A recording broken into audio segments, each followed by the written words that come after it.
തൂക്കി ചുവന്ന കരങ്ങളാലെ തൂക്കി ചുവന്ന കരങ്ങളാൽ ആ തൂക്കി ചുവന്ന കരങ്ങളാലെ അവനെയും തൂക്കി അവളെയും തൂക്കി ഇടതിനെയും തൂക്കി വലതിനെയും തൂക്കി.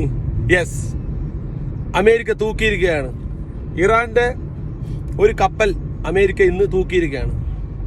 ഞാനിത് ആദ്യമേ പറഞ്ഞത്, അമേരിക്ക വിചാരിച്ചു കഴിഞ്ഞാൽ ഒരേ ഒരു ദിവസം, ട്രംപ് 4 ദിവസം എന്നെല്ലാം പറയുന്നുണ്ട്, പക്ഷേ ഒരു ദിവസം 2 ദിവസം കൊണ്ട് തൂക്കാവുന്നതേ ഉള്ളൂ ഇറാൻ.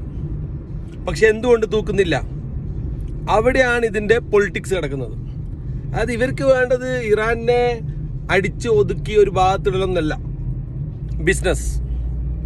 മറുഭാഗത്ത് ട്രംപിൻ്റെ മരുമോന് ജൊറാൾഡ് കുഷ്ണറും ട്രംപിൻ്റെ ഒരു സന്തതി അവനും കൂടി വെച്ച് ഉണ്ടാക്കുകയാണ്.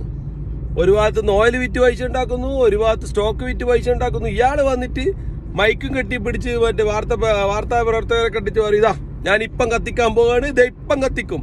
മറ്റേ ഇന്നസെന്റ് പറഞ്ഞാല് ഒടക്ക് സ്വാമി ഒടക്ക് തേങ്ങ ഒടക്ക് എന്ന് പറയുന്ന പോലത്തെ സീനാണ്.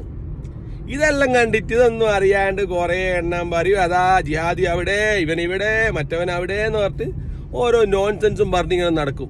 ഇടേ വാർത്തകൾ വിശകലനം ചെയ്യാൻ പഠിക്കടേ.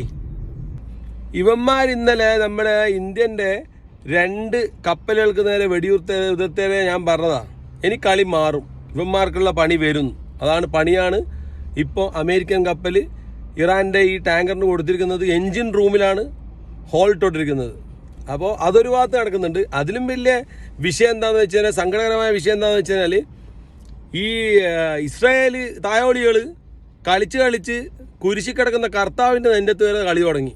ഞാൻ ലബനനിൽ ആക്രമണം ഞാൻ പറഞ്ഞിരുന്നായിരുന്നു. ലബനനിൽ വൻ പരിപാടി നടക്കുകയാണ്. ഇവന്മാർ ഇപ്പുറത്തെ ഈ ഗ്യാപ്പിൽ, യുദ്ധത്തിൻ്റെ ഗ്യാപ്പിൽ ലബനനും നമ്മുടെ ഈ പലസ്തീൻ്റെയും ഗസയുടെ ഒക്കെ ഭാഗത്ത് അടിച്ച് കത്തിച്ച് വിടുകയാണ്. അതിലൊരു നോട്ടവും ഇല്ല. ഇവന്മാരുടെ പ്ലാൻ എന്തൊക്കെയാണോ ആ പ്ലാൻ പാസ്സാക്കുകയാണ്.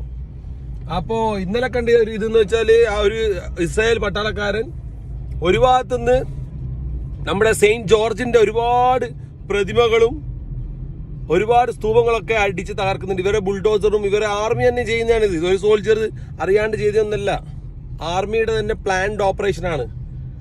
അപ്പോൾ ഓൾറെഡി ഇവന്മാരുടെ ഒക്കെ പന്നത്തരം കൊണ്ടാണ് കർത്താവ് യേശു ക്രിസ്തു ഇതിലേക്ക് കയറിയത്. കുരിശിലേക്ക് അടിച്ചു കയറ്റി ഇവന്മാരാ. അതൊന്നും പോരായിട്ട് ഇപ്പോൾ കുരിശ് കിടക്കുന്ന ആളെ കുരിശ് വരെ അടിച്ച് പൊളിച്ച് പുറത്തേക്ക് എടുക്കുന്ന അവസ്ഥയാണുള്ളത്. ഇതൊക്കെയാണ് അവസ്ഥ.